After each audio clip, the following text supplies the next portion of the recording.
평안하십니까? 예. 요즘은 이 인사가 통하는 시대입니다.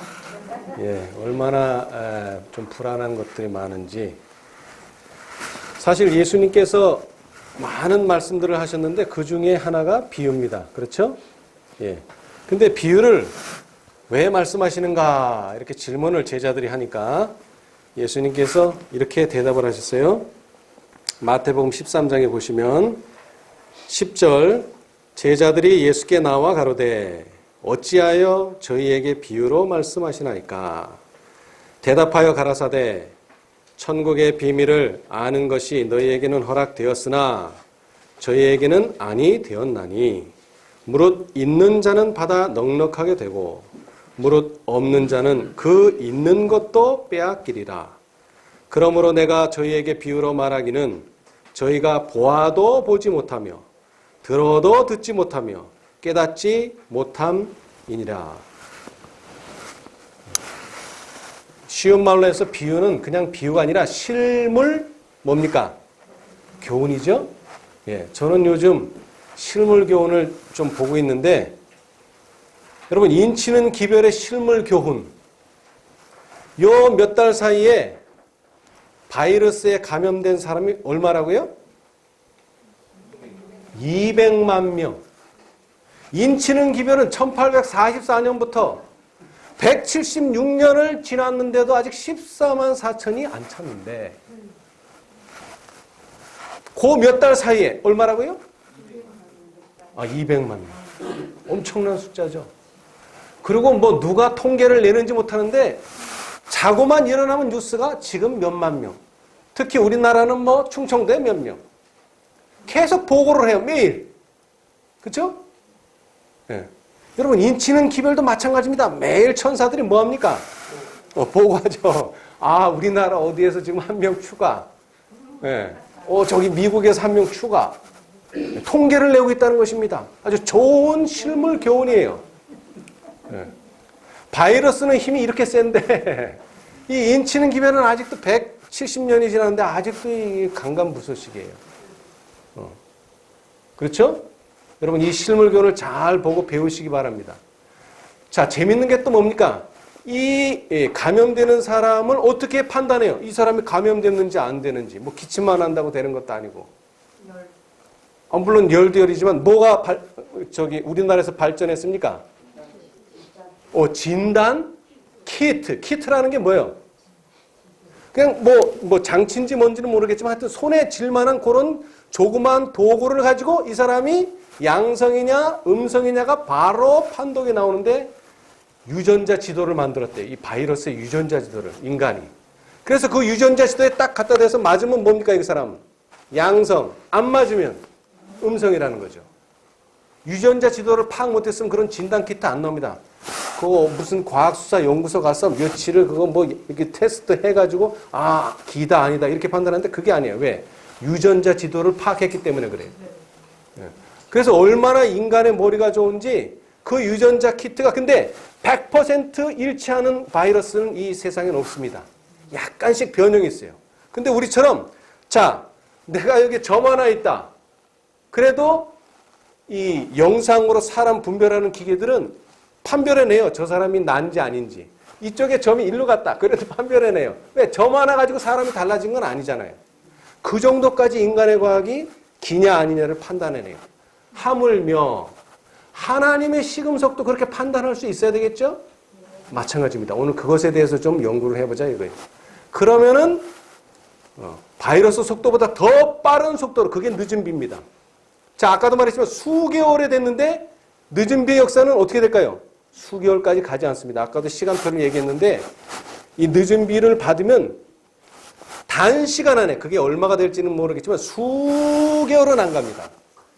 수개월은 안 가요.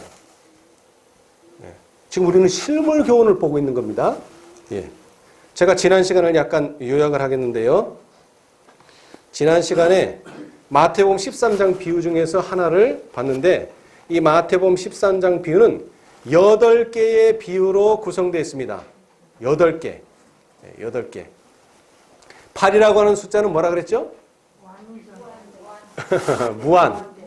이렇게 써도 8, 이렇게 써도 8. 8은 동그라미가 두 개이기 때문에 어떻게 써도 8이에요. 예. 그래서 이것은 영원하다는 것입니다. 예. 예수께서 갈릴리 바닷가에서 잘 아는 예증으로 당신의 나라의 성질과 그 나라가 건설되는 방법에 대해서 백성들에게 다시 설명하시면서 최초의 비유를 말씀하셨다. 자, 그런데 이 화이트 선지자는 이 8개의 비유를 분류를 했어요. 잘 보세요. 이 분류를. 예수께서는 자신의 사업을 씨 뿌리는 자의 일에 비유하셨고 당신의 나라의 성장을 겨자씨의 생장과 가루 서말 속에 넣은 누룩의 영양에 비유하셨다. 의인과 악인의 최후에 대해 불리는 곡식과 가라지 그리고 고기잡이 그물의 비유로 설명하셨다. 예수께서는 그가 가르치신 진리의 탁월한 귀중성을 감추인 보화와 극히 값진 진주의 비유로서 예증하시는 동시에 집주인의 비유로 제자들이 당신의 대리자로서 어떻게 일하여야 할지를 가르치셨다. 시대서막 333페이지. 자, 이렇게 읽으면은 읽히기는 하지만 내용이 머릿속에 정리가 잘 안 되죠? 네, 그래서 이제 정리를 해봤어요, 제가. 자, 첫 번째 비유가 뭡니까? 씨 뿌리는 자의 일입니다. 첫 번째 비유. 자, 두 번째 비유가 뭡니까? 곡식과 가라지. 세 번째 비유는 겨자씨의 생장. 네 번째 비유는 가루 서말 속에 넣은 누룩의 영양. 근데 다섯 번째가 잘 안 보이죠? 네, 감추었어요. 다섯 번째는 감추었어요. 계시록 18장도 마찬가지예요. 다섯 번째 찾는 사람은 이건 눈 좋은 사람이에요. 이거 찾기 쉽지 않아요. 왜? 감추인 보화입니다. 이것은. 네. 자, 여섯 번째는 극히 값진 진주. 그 다음에 일곱 번째는 고기잡이 그물. 그리고 여덟 번째는 집주인. 자, 그런데 이 8개의 비유가 세 가지가 다 세트예요. 세 가지가 세트. 짝이 있어요. 자, 두 번째 곡식과 가라지는 무엇과 짝입니까? 일곱 번째 고기잡이 그물과 세트예요. 짝이에요. 그래서 제가 동그라미 그려놨죠? 그 동그라미 원 안에 뭐가 들었어요? 셋째와 넷째, 다섯째와 여섯째가 서로 짝이에요. 그렇죠?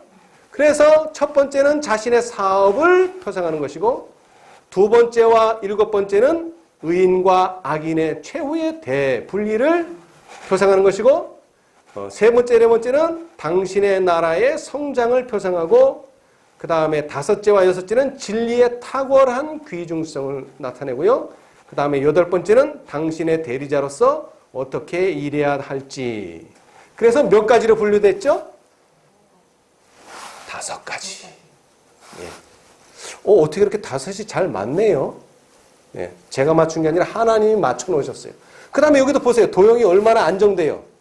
그죠? 셋째와 넷째를 동그라미로 묶을 수 있고 다섯째와 여섯째를 묶을 수 있는데 처음에 두 번째와 일곱 번째가 묶음으로 해서 세 개가 한 세트가 되는 거예요. 이제 세 개가 한 세트.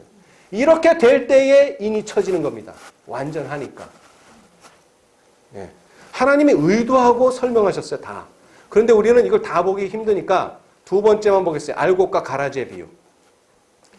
자, 여기서 중요하게 봐야 될 것은 밭은 세상이요 좋은 씨는 천국의 아들들이요 가라지는 악한 자의 아들들이요 가라지를 심은 원수는 마귀요 추수 때는 세상 끝이요 추수꾼은 천사들이니 그런즉 가라지를 거두어 불에 사르는 것 같이 세상 끝에도 그러하리라.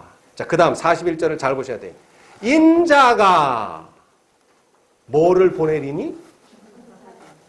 천사들을 보내리니. 왜 천사들을 보내요?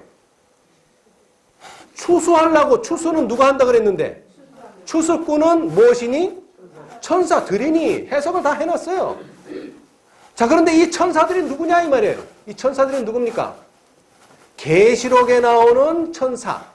근데 계시록에는 천사가 너무너무 많이 나와요. 뭐 대접을 붙는 천사도 있고 많이 나와요.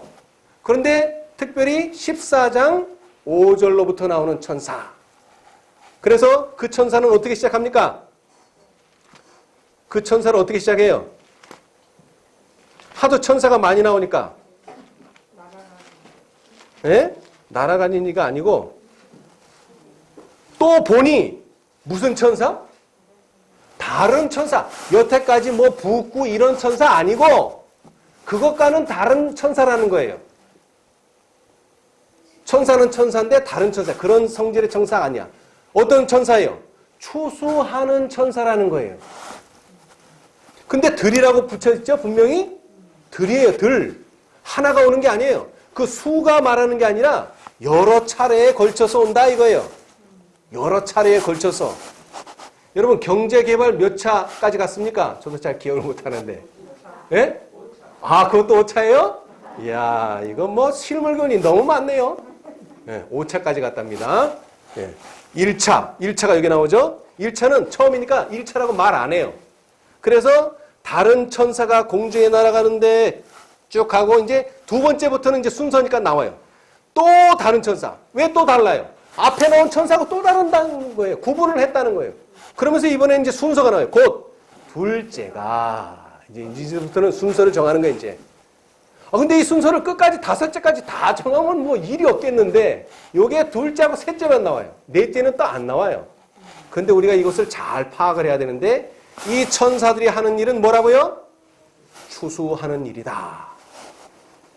그리고 중요한 것은 인자가 보냈다 하는 것입니다. 자, 여러분 영생은 뭐라 그랬어요? 유일하신 참 하나님과 예수 그리스도를 아는 것이니이다? 아니요. 그의 보내신 자. 누가 보냈어요? 하나님이. 하나님이 보내신 게 침례요한도 있고 예수님도 있는데 예수님을 보내신 자로서 사자로서 알게 될 때 영생을 얻는 것처럼 추수 받을 사람들도 그 천사를 그 사자를 알아야 돼요. 왜? 하나님이 보내셨으니까. 보내신 자 예수 그리스도, 보내신 자 천사를 알아야 된다 이 말이죠. 예. 자, 그런데 여기에 알곡과 가라지의 비유가 있지만 사실은 두 가지의 분류가 있어요. 첫째는 뭡니까? 여기 나온 그대로 곡식과 가라지. 특징이 뭐죠? 자, 여러분 제가 재밌는 얘기를 해줄게요. 한 10몇 년 전에 어떤 청년이 있었는데 작년에 보니까 수박값이 엄청나게 비싸요. 그래서 요번에 수박을 많이 심어야 되겠다. 그런데 자기 밭이 한 100평인데 한 20평은 이제 자기 식구들이 먹을 어떤 채소들을 재배하고 있었어요. 그런데 그것까지 싹 갈아엎고 100평을 전부 다 수박을 심어야 된다는 거예요. 왜? 수박이 비싸니까 그 수박 나오는 값으로 사 먹으면 된다는 거죠. 근데 그 할아버지가 지혜로운 분이셔서 야, 그래도 혹시 모르니까 채전밭은 건드리지 말아라. 그래서 채전밭은 안 했는데 그해 수박이 완전히 폭락해버렸어요. 자, 그런데 이 친구가 지금 수박을 심으려는데 지금 여기 메론을 심었어요. 메론 비싸요. 종자도 비싸고. 그러면 이 메론은 수박밭에 뭡니까? 가라지입니다. 왜? 수박밭에는 수박이 나야지. 그 메론이 비싸거나 말거나 거기 나면 안 돼요. 그건 가라지예요. 곡식과 가라지는 종자 자체가 틀립니다. 그래서 이것은 어떻게 추수해요? 단으로 묶는다. 성경은 그렇게 표현하고 있어요. 단으로 묶어요, 이것들은. 오늘날 여러분 얼마나 많은 단으로 묶습니까? 교리적인 단으로 묶기도 하고 교회적인 단으로 묶기도 하고 이렇게 묶어요. 자, 그러나 곡식밭에 나고 내가 곡식이라도 뭐가 있어요? 쭉정이가 있다는 것입니다. 종자는 똑같아요.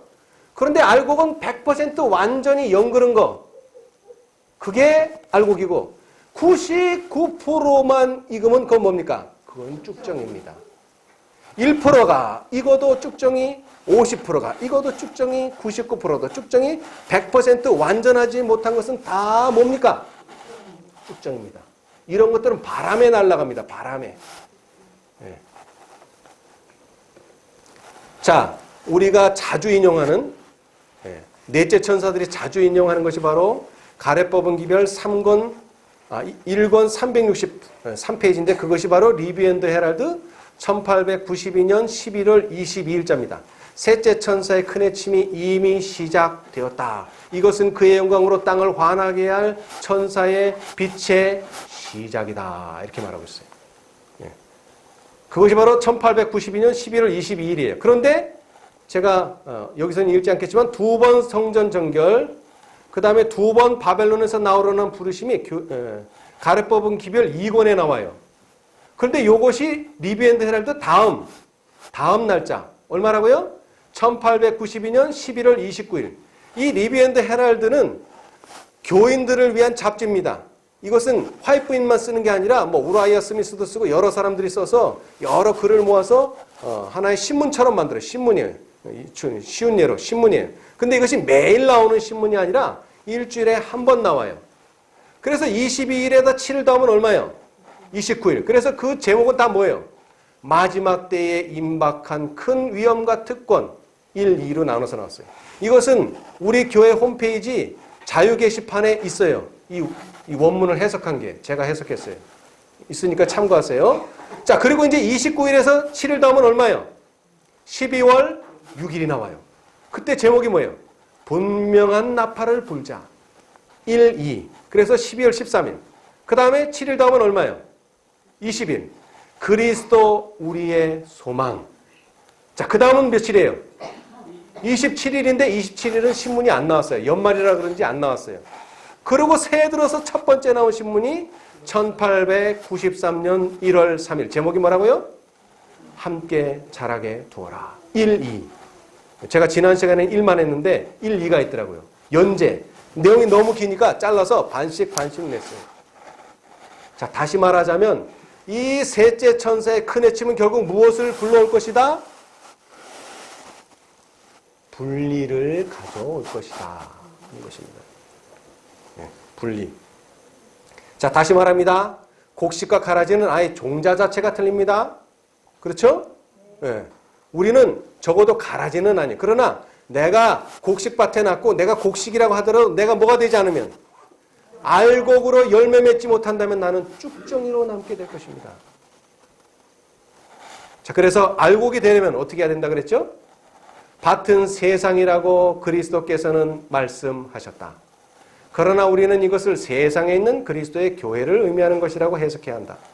이 비유는 천국에 관한 것과 사람의 구원을 위한 하나님의 사업을 묘사하고 있는데 이 일은 무엇을 통하여? 교회를 통하여 성취될 사업이다. 성령은 온 세상의 편만에 계셔서 어디서나 사람들의 마음을 감동시키고 계신다. 여러분 유튜브에서 얼마나 좋은 말씀 많은지 몰라. 인터넷에도 있고 뭐 요즘은 뭐 교회 특별히 찾아갈 필요도 없어요. 인터넷에 찾으면 다 나와요.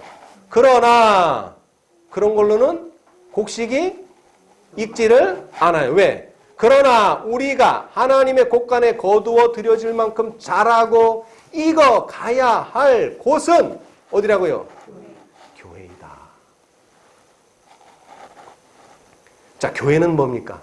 정의하자면 진리의 보관소입니다. 왜 1844년에 그 재림 기별을 전하던 첫째 천사의 기별을 전하던 사람들이 왜 개신교회로부터 떠났어요?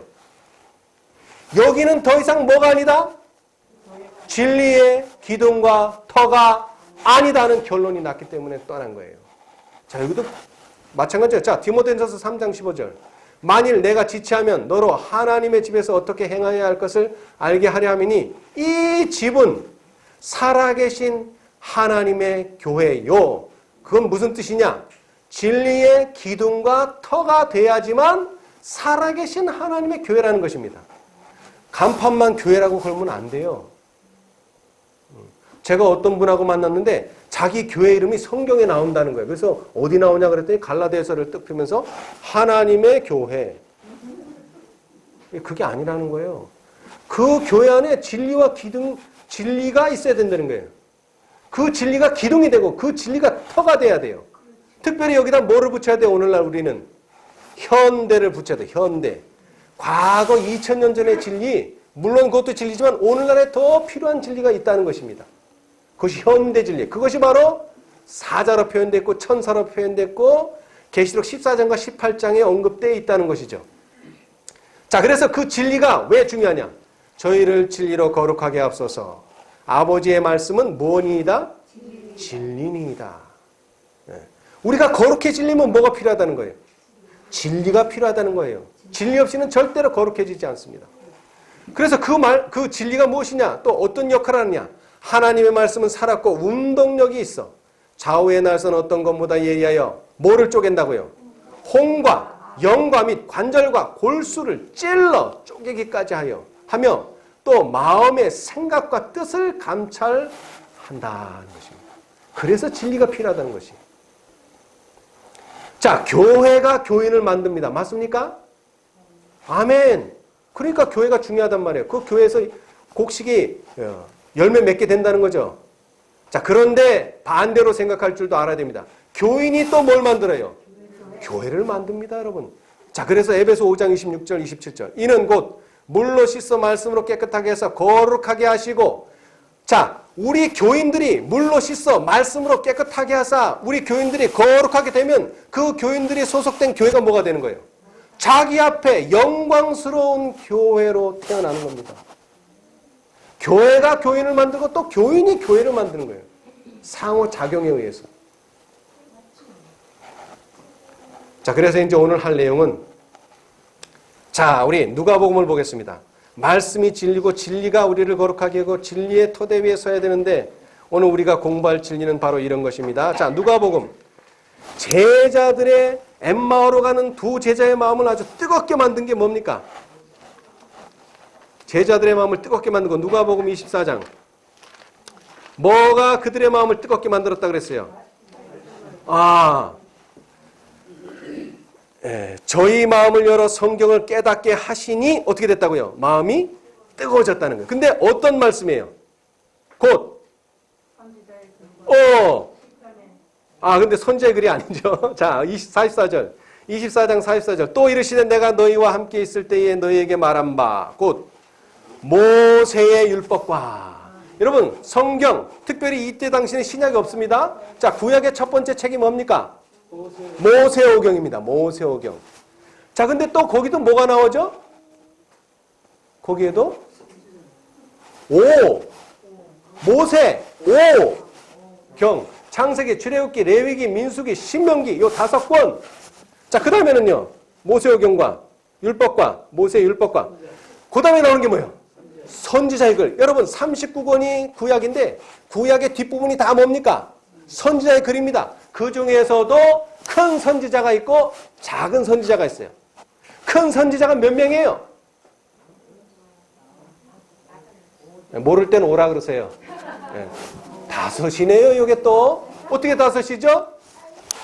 이사야, 예레미야, 에스겔, 다니엘, 호세아. 이야, 이거 배우시면은 뭐가 됩니까? 뜨거워집니다. 마음이. 지난번에 우리 어떤 집회 때 우리 했죠? 모세오경이 어떻게 첫째, 둘째, 셋째, 넷째, 다섯째 천사를 대표하는지. 오늘은 이제 제가 3월, 4월에 계속 안식일 설교 시간에 했던 이사야로부터 에스겔까지 했는데 오늘은 뒤에 부분 다니엘과 호세아까지 합쳐서 이 5 대선지서를 통해서 어떻게 5 천사의 기별이 전해졌는가를 보게 되겠습니다. 자, 그런데 이 5 기별은 언제 전파되기로 계획되어 있습니까? 언제? 말세죠. 마지막 때입니다. 다른 때가 아니라 마지막 때. 자, 그런데 이 마지막 때라는 말이 또 성경에 몇 번 나온다고요? 모르면 오해예요. 5번. 근데 이것은 특이하게 여기서도 한 번, 저기서도 한 번이 아니에요. 유일하게 어떤 책에서만? 다니엘서에서만 나옵니다. 이것은. 자, 그런데 그러니까 다니엘 11장 그 다음에 12장에는 다 마지막 때라는 말이 실제로 들었어요. 개역성경에. 그런데 요 8장 17절에는 우리가 보고 있는 개역성경에는 나오지 않습니다. 그래서 영어를 보고 또 다른 번역을 봤더니 바른 성경에 보니까 뭐가 나와요? 마지막 때라고 나와요. 분명히 나와요. 마지막 때가 5번 나옵니다, 여러분. 예. 여러분, 우리가 하는 것이요, 새로운 성경을 누가 발견한 것도 아닙니다. 우리 맨날 우리 천주교인으로부터 계속 보던 그 성경 우리가 계속 보고 있는 거예요. 그런데 이것은 새김질을 하면 할수록 뭐가 나와요? 새로운 것들이 나옵니다. 시대에 맞춰서. 예. 자, 그래서 신명기 29장 29절 외우기도 좋죠? 2929. 신명기 2929. 오묘한 일은 우리 하나님 여호와께 속하였거니와 나타난 일은 영구히 우리와 우리 자손에게 속하였나니 이는 우리로 이 율법의 모든 말씀을 행하게 하심이니라. 여러분, 하나님의 뜻을 알고 행하는 것과 알지도 못하고 무조건 따라가는 것은 차원이 다릅니다. 하나님은 우리에게 하나님이 나타내신 일을 너희가 깊이 연구해서 깨달으라고 하십니다. 자, 책임질은 반복을 얘기하는데 특별히 말씀을 반복해야 됩니다. 말씀 반복. 그래서 요셉이 꿈을 꿨죠? 몇 번 꿈을 꿨어요? 2번 꿈을 꿨죠. 그 다음에 바로는요? 바로도 2번 꿈을 꿨어요. 그래서 왜 2번 꿨나 했더니 2번 겹쳐 꾸신 것은 하나님이 이 일을 뭐 하셨으며? 정하셨습니다. 정해놨다는 거예요. 정해놨어. 그 다음에는 뭐예요? 속히 행하시리니. 이제 정해놨으니까 행할 일만 남으셨죠. 그 다음에 예수님께서 말씀하셨어요. 너희 율법에도 두 사람의 증거가 참되다 기록하였으니. 여러분, 이 손바닥이 2개가 마주쳐야 소리가 나는 거예요. 하나 가지고는 약해요, 뜻이. 그래서 이사야가 말했어요. 너희는 여호와의 책을 어떻게 읽어보라? 자세히 읽어봐라. 그러면 뭐가 나온다는 거예요? 짝이 있다는 거예요, 짝이. 아까 그 비유에도 나오죠? 비유도 짝이 있어요. 하물며 예언인데 짝이 없겠느냐 이 말이에요. 그래서 그 짝이 있는데 이것이 어떻게 있죠? 1, 2, 3, 4 이렇게 나오진 않아요. 어떻게 돼야 돼요? 여기서 조금, 저기서 조금 있으니까 뭐 해야 돼? 이것들을 모아야 돼요. 근데 이게 인간의 힘으로 모아집니까? 안 모아집니다. 여기 뭐라고 했어요? 그의 신이 성령의 감동을 받고 성령의 역사할 때 이게 모아지는 겁니다. 예. 자, 5대 선지자. 이 선지자들의 이름과 선지서의 책들 몇 장까지 있는지를 보겠어요. 자, 이사야서 몇 장까지 있습니까? 66장. 야, 이 이사야서야말로 성경의 엑기스입니다. 엑기스. 성경을 쫙 짜면 뭐가 나와요? 이사야서가 나와요. 왜? 장이 66장이에요. 권하고 똑같아. 성경이 몇 권이에요? 66권. 그런데 여러분 조금 이따 놀라지 마세요. 이 66권이 신약과 구약으로 나눴는데 어떻게 나눴죠? 39권, 27권. 그러면 40번째 책은 신약입니까? 구약입니까? 신약이죠. 이사야서의 5천사의 기별은 40장에서부터 시작합니다. 이야, 이거 참 놀라운 일입니다. 예.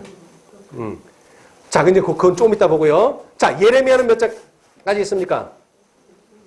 52장까지 있어요. 그리고 참 아까 안 했는데 이사야는 뜻이 뭐라고요? 여호와는 구원이시다. 그런 뜻입니다.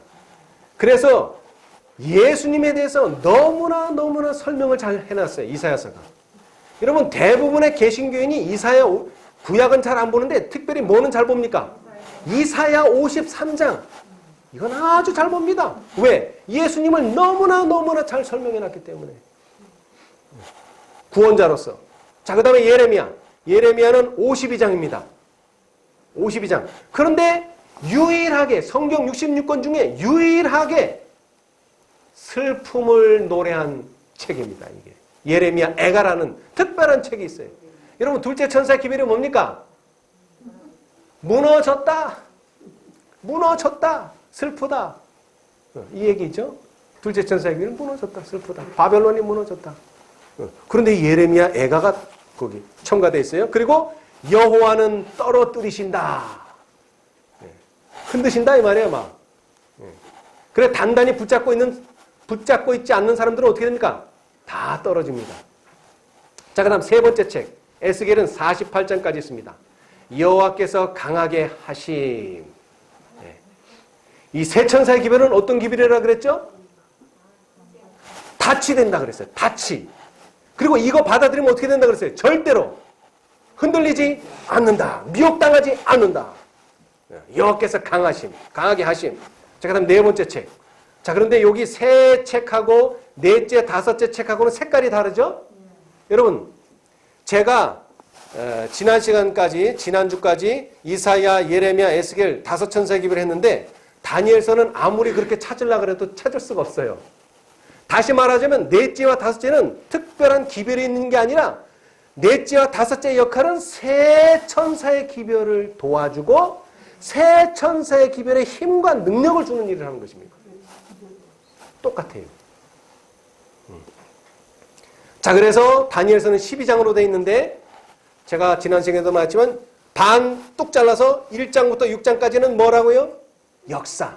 세계 역사가 어떻게 될 것. 물론 그것도 예언이지만 하여튼 역사 부분이지만 7장서부터 12장은요. 예언입니다. 앞으로 벌어질 예언. 특별히 구속의 경륜에 관한 예언. 바로 다니엘 8장 14절에서 제7일 안식일 예수 재림 교인들이 태어난 것입니다. 그 다니엘의 이름의 뜻은 하나님은 나의 심판자이시다. 자, 그 다음에 마지막으로 호세아서는 14장으로 되어 있는데요. 구원한다는 것입니다. 뭐와 똑같습니까? 이사야하고 똑같죠. 이사야는 여호와는 구원이시다. 그런데 호세아는요. 그냥 구원한다. 사실 다섯째 천사가 하는 일은 세 천사의 기별을 돕는 일인데 그 중에서도 특별히 첫째 천사를 돕는 일입니다. 제가 실물교훈을 보여드리고 싶어도 제가 단추가 2개밖에 없는데 보통 5개 정도로 상의를 입을 수 있어요. 5개 단추. 그런데 첫째 단추를 잘못 끼우면 어떻게 됩니까? 이하는 다 별 볼 일 없어요. 첫째 단추를 잘 끼워야지만 둘째, 셋째, 넷째가 제대로 되는 거예요. 첫째 단추 잘못 끼우면 나머지 단추는 아무리 열심히 잘해도 소용없어요. 첫째 단추가 제일 중요합니다, 사실. 자, 우리 첫째 단추를 한번 봅시다. 이사야. 제가 여러분에게 나눠드린 이유는 이게 요약되어 있어서 상당히 압축되어 있습니다. 그래서 이해가 잘 안 가시기 때문에 그걸 가지고 집에 가서 잘 연구해 보시기 바랍니다. 자, 다시 말합니다. 성경 구약은 39권입니다. 40번째 책은 마태복음입니다. 마태복음은 구약입니까? 신약입니까? 신약입니다. 신약은 뭐가 다르죠? 구약과? 구약에 약속한 것이 봐라 이렇게 나타났다. 증거입니다. 그때서부터는 증거. 그런데 이 첫째 천사의 기별도 바로 40장에서 나타납니다. 자, 제가 아까도 책임질이라고 말씀했었는데 지금 이사야, 예레미야, 에스겔 다 단어가 반복됩니다. 반복. 자, 40장에 어떤 단어가 반복되나요? 위로하라. 위로하라. 위로하라는 것입니다. 첫째 천사의 기별은 영원한 복음입니다. 위로하라는 것입니다. 여러분, 이사야 당시에 백성들이 지금 어디로 끌려가게 생겼어요? 바벨론으로 끌려가게 됐어요.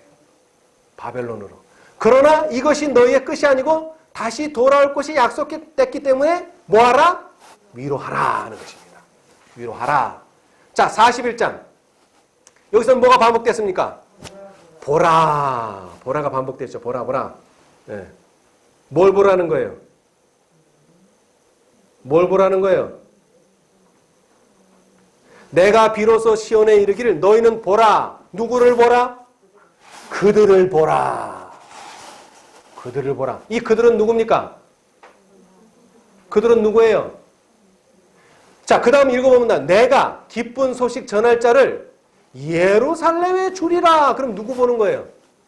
기쁜 소식 전하는 자를 보라 이 말이에요. 지금 저 사람이 뭘 하나? 뭐라고 말했어요? 무너졌도다. 무너졌도다. 우리가 지금 바벨론으로 끌려가지만 결국 그 바벨론은 뭐 한다고요? 무너진다는 것입니다, 여러분. 자, 그 다음에는요. 그 다음에는 그리고 이 41장을 읽어보면 고레스의 이야기가 나옵니다. 고레스. 고레스가 누구를 해방시켜줬습니까? 이스라엘 백성들을. 네. 뭐를 멸망시켰기 때문에? 바벨론을 멸망시켰기 때문에. 근데 고레스의 이야기가 나와요. 네. 자, 그 다음에 이제 세 번째. 시간 관계상 빨리빨리 하겠습니다. 자, 세 번째. 몇 장으로 가야 됩니까, 이제? 51장. 자, 여기서는 뭐가 반복됩니까? 깰지어다. 깰지어다. 왜 깨라 그럴까요? 자니까 깨라 그랬지. 깨 있는 사람으로 깨라고 하지는 않겠죠. 자, 그런데 여기서 핵심적으로 봐야 될 단어는 분노의 잔을 마신 예루살렘이요. 분노의 잔을 누가 마셨다는 것입니까? 예루살렘이 마셨다는 것입니다. 예루살렘이. 그런데 셋째 천사의 기별을 읽어보면 뭐라고 나오죠? 여기는 분노의 잔이라고 하나고 뭐라 그랬습니까? 네, 셋째 천사의 기별에. 진노의 포도주를 마시리니 그 진노의 잔에 섞인 것이 없이 부은 포도주라. 누가 그런데? 누가? 짐승의 표를 받는 자들에게 그런 것이 있다는 얘기죠. 네, 짐승의 표를 받은 자들에게. 그러니까는 너희들 짐승의 표 안 받게 뭐 해라? 깰지어다. 깰지어다. 네. 자, 그 다음에 넷째는요. 떠날지어다. 떠날지어다. 네. 사실 계시록 18장을 보면 떠나라는 말은 없습니다. 자, 그런데 경험으로 보니까 제1차 세계대전, 제2차 세계대전 때 무슨 일이 벌어졌어요? 한쪽에서는 전쟁 참여할 수밖에 없다. 한쪽에서는 그래도 참여해서는 안 된다. 이렇게 두 무리가 생겨난 거예요. 그래서 어떻게 됐어요? 사실은 떠날지어다 했지만 쫓아냈어요. 쫓아냈어요. 왜 나오라 그랬어요? 왜 떠나라 그랬어요? 부정한 것이 있기 때문에 떠나라는 것입니다. 율법을 모았기 때문에, 짓밟았기 때문에. 네. 그러면서 나올지어다. 그 가운데서 나올지어다. 그러면서 오늘 여기도 나와 있지만 주제에 나왔듯이 여호와의, 여기는 법궤지만 언약궤지만 여호와의 기구를 매는 자여 스스로 정결케 할지어다. 여러분, 이 성소 기구들을 보면 다 뭐 하게끔 되어 있습니까? 매게끔 되어 있어요. 다. 특별히 여기서는 언약궤라고는 지칭하지 않았지만 언약궤가 제일 중요합니다. 그리고 제일 앞에 갑니다. 여기서도 마찬가지지만, 예, 이 언약궤를 맬 자들이여 스스로 정결케 하라. 누구도 여러분을 정결케 해주지 않습니다. 우리 목사님, 우리 장로님, 우리 집사님, 그 누구도 안 해줍니다. 여러분 스스로 뭘 보고요? 율법과 증거의 말씀을 보고, 이것은 말씀대로 하는 것이 아닙니다. 이렇게 해야 됩니다. 해야 된다는 거예요. 그것이 넷째 천사예요. 자, 그리고 그것이 바로 52장인데 다음 장이 바로 뭡니까? 세상 죄를 지고 가는 하나님의 어린 양. 그것이 다음 장에 나와요. 52장 다음에. 여러분, 넷째 천사의 기별이 뭐라 그랬죠? 그리스도 우리의 의. 딱 맞아 들어가요. 네. 자, 그 다음에 이제 57장으로 가서요. 뭐라 그랬어요? 도두고 도두어. 네, 도두라는 거예요. 도두어. 도두어. 네. 길을 수축하여 내 백성의 길에서 거치는 것을 제하여 버리라. 네. 넷째 천사가 절정일 때 우리는 이 넷째 천사가 하나님의 사업을 마칠 줄 알았어요. 근데 가만히 보니까 우리 가는 길에 뭐가 있어요?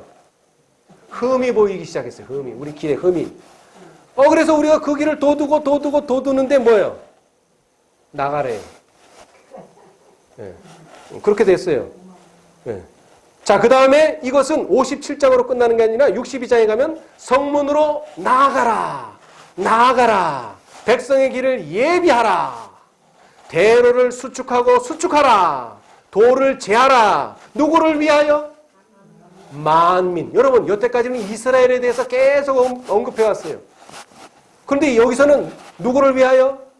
만민. 온 땅을 위하여 뭐를 들라?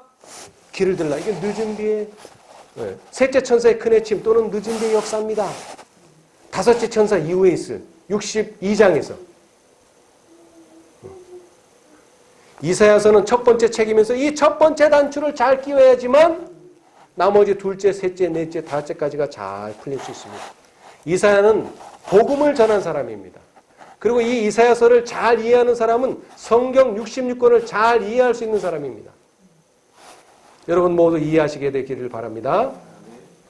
자, 그 다음에 두 번째 책. 두 번째 선지자. 예레미야입니다. 예레미야. 자, 예레미야 6장. 자, 여기서 뭐가 반복됩니까? 평강하다, 평강하다, 평강하다. 근데 예레미야는 좀 특징이 있어요. 자, 반복이라는 말은 2개 이상인데 이사야나 에스겔은 2번입니다. 2번. 그런데 이 예레미야는 3번입니다. 자, 여기도 보세요. 평강하다, 평강하다, 하나 평강이 없도다. 이거 반전이에요. 이 예레미야는 반전을 잘해요. 자, 보세요. 두 번째도 여호와의 전이라, 여호와의 전이라, 여호와의 전이라. 거짓말 믿지 말아라. 네? 그런데 넷째는 달라요. 넷째는 땅이여 땅이여 여호와의 말을 들을지어다. 네.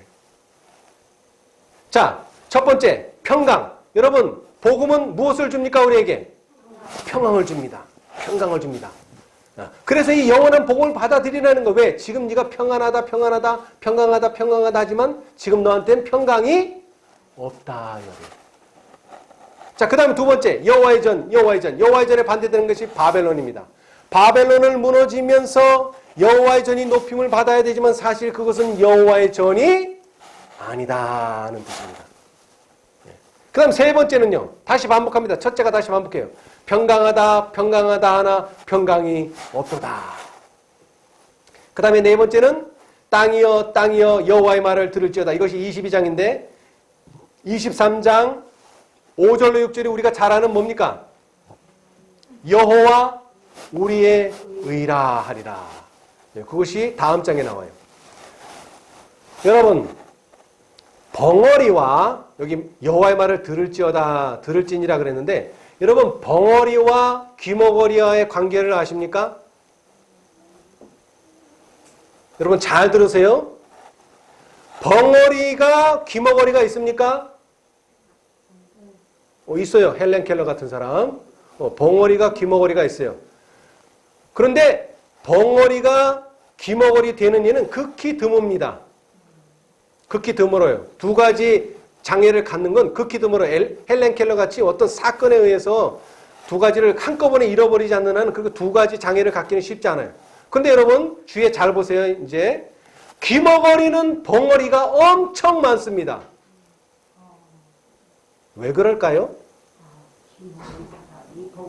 네.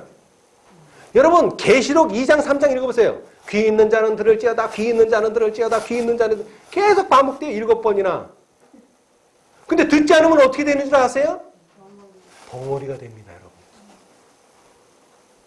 그래서 귀머거리 장애를 가진 사람은 바로는 안 돼요. 예를 들어서 내가 5살 때 어떤 이 청각장애를 입었다 그러면 5살 때까지는 말을 했기 때문에 조금씩은 하지만 결국에는 벙어리가 돼버려요. 왜? 자기 말을 자기가 못 듣기 때문에 그래요.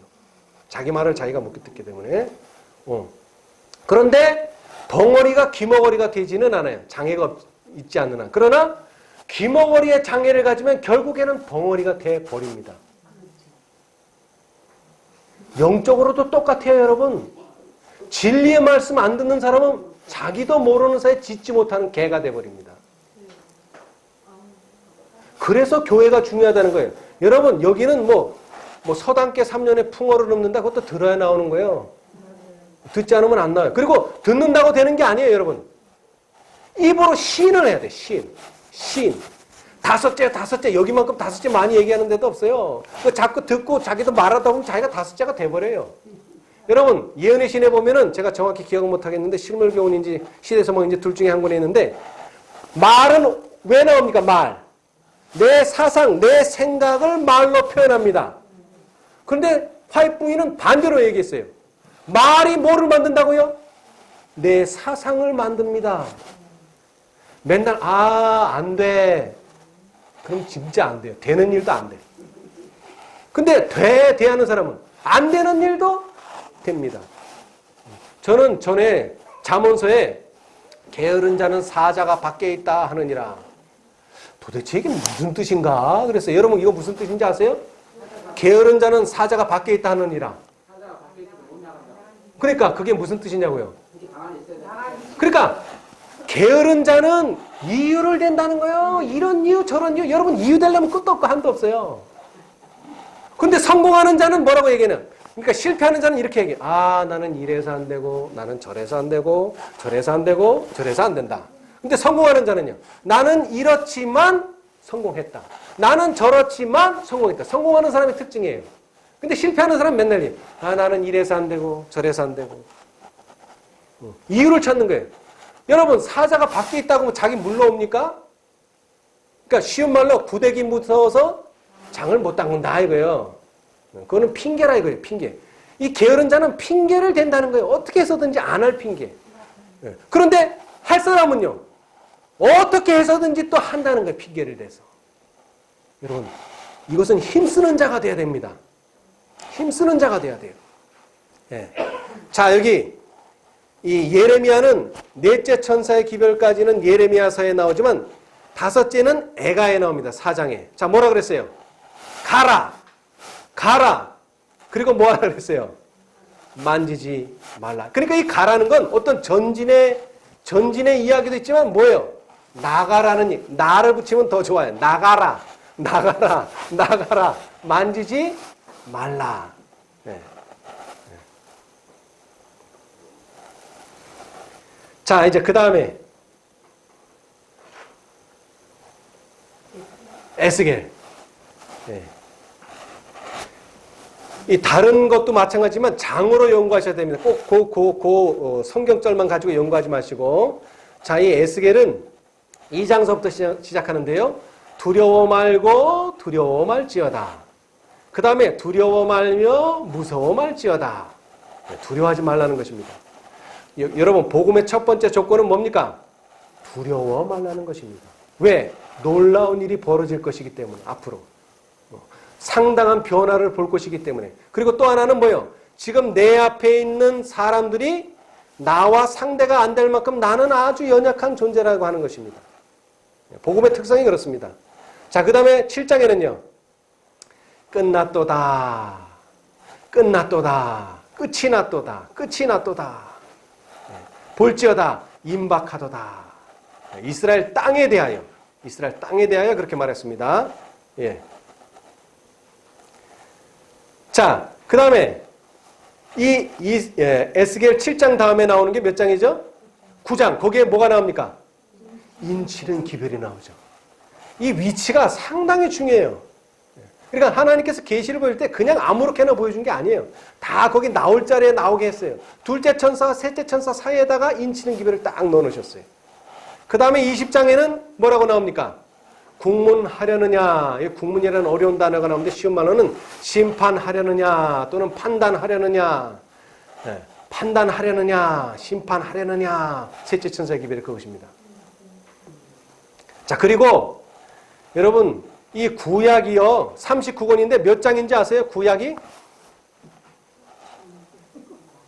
네, 929장이래요. 저도 이거 외워서 하는 거니까 그냥 참고만 하세요. 여러분 929장에 절이 몇 절인지 아세요? 23,145절. 쉽게 해서 23,000절이에요. 근데 여기서 안식일이 몇 절이나 나올 것 같아요? 안식일이 몇 절 나올 것 같아요? 에이구. 모를 땐 5개인데 이거는 범위가 아주 크잖아요. 5은 더 나오지.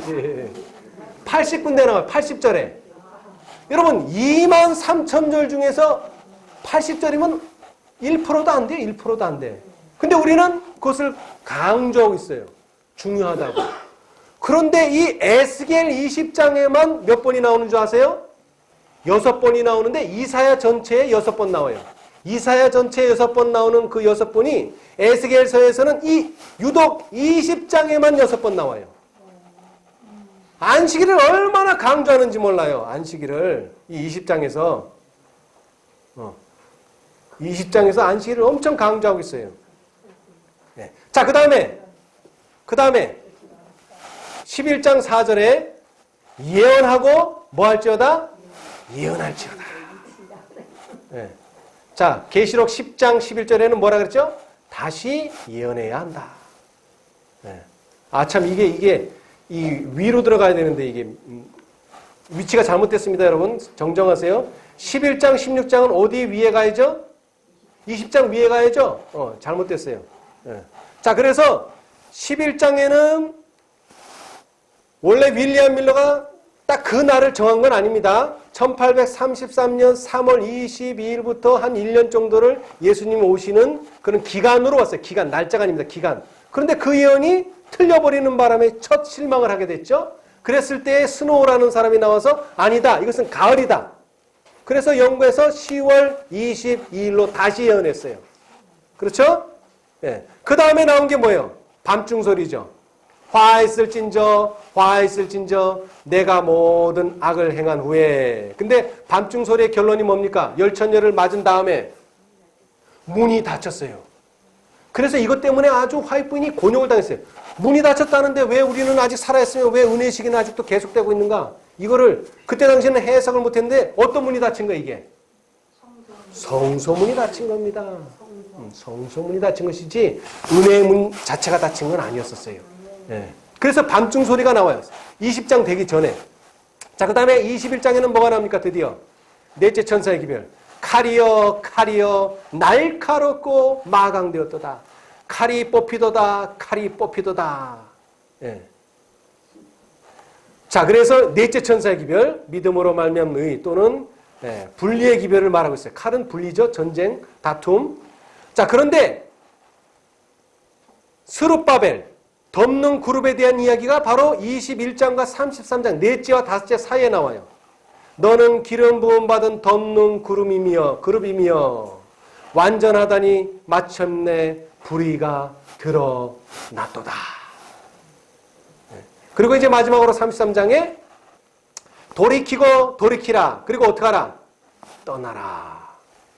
여기 있으면 어떻게 된다? 죽는다. 계시록 18장 4절의 메시지와 똑같죠? 네. 자, 그래서 이 이사야, 예레미야, 에스겔은 다섯 천사를 어느 정도 찾아낼 수 있어요. 자, 그런데 다니엘서와 호세아는 그렇게 세세하게는 찾아낼 수 없어요. 왜? 넷째와 다섯째는 힘과 능력을 주고 돕는 천사의 역할을 하기 때문에. 자, 그래서 제가 마지막으로 요약을 해봤어요. 여러분, 이사야서의 가장 핵심 장이 어디입니까? 바로 이사야 53장입니다. 이사야서에는요, 특별히 거룩이라는 단어가 많이 나옵니다. 거룩. 여러분, 첫째 천사의 기별이 뭡니까? 그에게 영광을 돌리라. 내가 거룩하지 않으면 절대로 하나님이 영광 받지 못하십니다. 요즘은 참 이 성경이 너무 오픈돼가지고 제가 어떤 프로그램을 했는데 이 프로그램은요, 이 단어가 성경 66권 또는 39권 또는 원하는 책에서 몇 퍼센트의 비율로 들었는지까지 가르쳐 주네요. 그래서 이게 돌려보니까 16%가 들었어요. 구약만 이야기합니다. 구약에서만. 그 다음에 다음으로 거룩이라는 단어가 많이 나온 책이 레위기서입니다. 레위기서. 50번 나와요. 50번. 50번. 예. 자, 레위기서는 누가 거룩해져야 됩니까? 제사장. 그 다음에 거룩이라는 단어가 출애굽기에 많이 나오고 그 다음이 에스겔서에 나와요. 강조는 하고 있지만 제일 강조하는 책은 이사야서입니다. 구약 전체를 통해서 이 이사야는 거룩을 상당히 강조하고 있어요. 그리고 그의 이름이 여호와께서 구원하신다는데 이 구속이라는 단어가 성경 구약 중에서 또 제일 많이 나와요. 그 다음으로 시편에 거의 절반 이상이 구속이라는 단어가 구약 성경 전체를 통해서 그 정도로 이사야는 메시아를 강조하고 있습니다. 자, 다시 말하지만 이사야는 몇 번째 단추라고요? 첫 번째 단추. 자, 그래서 저는 이 이사야서를 요약하자면 이사야 9장 6절을 대표절로 보고 싶습니다. 이는 한 아기가 우리에게 낳고 한 아들을 우리에게 주신 바 되었는데 그 어깨에는 정사를 메었고 그 이름은 뭐라고요? 자, 이름을 봅시다. 뭐라고요? 기묘자, 모사, 전능하신 하나님, 영존하시는 아버지, 평강의 왕. 몇 개예요? 이름이? 5개. 5개예요. 앞으로 기별들이 나올 것을 벌써 이사야는 알고 있었어요. 이사야가 안 게 아니라 이사야는 그대로 받아 적은 거죠. 하나님께서는 이미 5을 계획하고 있었습니다. 자, 그 다음에 두 번째 책. 예레미야. 예레미야는 특징이 3번 반복돼요. 근데 재밌는 것은 구약 성경 전체를 통틀어서 바벨론이라고 하는 단어가 제일 많이 나오는 책이에요. 무려 반도 넘게 나와요. 58% 나와요. 구약 성경 39권을 통틀어서 이것만큼 많이 나오는 데가 없어요. 심지어는 두 번째가 몇 번 나오느냐면은 두 번째가 28번밖에 안 나와요. 여기는 147번이나 나오는데 11개 하에 28번밖에 안 나와요. 그러니까 첫 번째와 제일 많은 것과 두 번째는 차이가 엄청 많을 정도로 아주 예레미야는 바벨론을 엄청 강조해서 말했어요. 자, 그래서 23장 28절에 보면 나 여호와가 말하노라. 몽사를 얻은 선지자는 몽사를 말할 것이요 내 말을 받은 자는 성실함으로 내 말을 말할 것이라. 겨와 밀을 어찌 비교하겠느냐. 여러분 예레미야에서 나오죠. 이것이 여호와의 전이라 여호와의 전이라 여호와의 전이라 하는 거짓말을 믿지 말라. 여러분 하나님의 성전과 바벨론은 천지차입니다. 겨와 밀보다 더해요. 그런데 그 바벨론이 멸망했다는 것입니다. 무너졌다는 것입니다. 그게 둘째 천사의 기별입니다. 근데 왜 멸망했어요? 왜 바벨론이 됐어요? 첫째 천사의 기별, 재림 기별을 거절했기 때문에 그렇게 된 것입니다. 누구든지 하나님의 주시는 기별을 거절하면 뭐가 됩니까? 바벨론이 됩니다. 무너집니다. 자, 그 다음에 세 번째. 아까도 말했지만 안식이라고 하는 단어가 구약성경 전체를 통해서 80군데밖에 안 나오는데 이 에스겔에서 제일 많이 나오는 단어가 안식일이라고 하는 단어입니다. 그리고 그 중에서도 또 특별히 20장에서 20장. 자, 여러분 20장 20절 우리 다 외우는 말씀이죠? 또 나의 안식일을 거룩하게 할지어다. 이것이 나와 너희 사이에 표징이 되어 너희로 내가 여호와 너희 하나님인 줄 알게 하리라 하였었노라. 그리고 9장은 인치는 기별. 유일하게 인치는 기별. 그리고 그 유일한 인치는 기별에서 몇 사람이 나와요? 5사람. 뭐를 가진? 살육하는 기계를 가진 5사람. 6사람이 나오는데 한 사람은 뭘 가지고? 먹그릇을 차서 인치는 일을 하고 5사람은 살육하는 일을 한다. 자, 그 다음 네 번째. 다니엘서는 12장으로 구성되어 있는데 앞에 6장은 역사, 특별히 바벨론에 대한 역사가 쭉 나오고요. 그 다음에 세계사도 나옵니다만은 하여튼 역사가 나오고요. 후반부에서는요. 8장, 11장, 12절에 했다시피 마지막 때에 관한 예언을 하고 있습니다. 그리고 특별히 중요하게 봐야 될 것은 다니엘 8장 14절. 그가 내게 이르되 2300주야까지니 그때의 성소가 정결하게 함을 입으리라 하느니라. 이것이 아주 핵심적인 성경절입니다. 다니엘서. 그리고 마지막으로요. 호세아서는요. 이 호세아서는 참 특별한 책입니다. 정말 특별한 책입니다. 정말 특별한 책이에요. 이 호세아는 타락한 이스라엘을 상징하는 그 부인을 데려오기 위해서 무던히도 애를 썼어요. 이것은 이 지구상에 들려질 마지막 자비의 기별입니다. 이거 거절하면 없어요. 그래서 호세아 6장 6절. 여러분 호세아서에는 상당히 많은 성경절을 우리가 인용하고 있어요. 자, 내 백성이 지식이 없으므로 망하는도다. 이거 어디 나와요? 호세아에 나와요. 그 다음에는 또 뭐가 나오죠? 호세아에서 많이 인용되는 성경절. 여호와를 알자. 그러므로 우리가 여호와를 알자. 힘써 여호와를 알자. 그것도 호세아서에 나와요. 근데 저는 여기서 하나님의 인애, 하나님의 품성. 나는 인애를 원하고 제사를 원치 아니하며 번제보다 무엇을? 하나님 아는 것을 원하노라. 여러분 우리가 율법, 어떤 계명, 어떤 성경 지식한다고 하나님 아는 게 아닙니다. 여러분. 하나님 아는 게 아니에요. 뭐를 알아야 돼요? 하나님의 속을 들여다봐야 돼요. 속을, 마음을 봐야 돼요. 품성을 들여다봐야 돼요. 근데 우리는 여태까지 성경을 어떻게만 읽어요? 문자만 읽었단 말이에요. 문자만. 그러니까 다 박사지. 다 박사야. 근데 뭐가 없어? 뭐가 없어요? 사랑, 자비라고는 눈을 씻고 봐도 없어요. 여러분 솔로몬이 왜 지혜로운 재판장입니까? 두 어머니가 찾아와가지고 한 아들을 놓고 서로 내 아이라는 거예요. 서로 내 아이. 그래서 솔로몬이 결론을 내리기를 어떻게 했어요? 그러면 아주 공평정대하게 반으로 딱 자르자. 얼마나 공정하냐. 근데 사람은 자르면 어떻게 됩니까? 죽죠.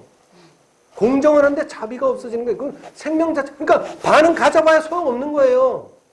이건 하나를 가져야지. 그러니까 누가 포기하는 거예요? 진짜 엄마가 포기해요. 그래서 그것을 통해서 진짜 엄마가 누군지를 알아낸 거죠. 그러니까 이 솔로몬이 지혜로운 사람이라는 거예요. 근데 오늘날 우리 재림 성도들은 아주 공명정대는 한데 인애와 사랑과 자비는 눈꽃만큼도 없어요. 그리고 그렇게 하면 타락하는 줄 알아요. 그렇게 은혜를 베풀고 자비를 베풀면 타락하는 줄 알아요. 전혀 그렇지 않습니다.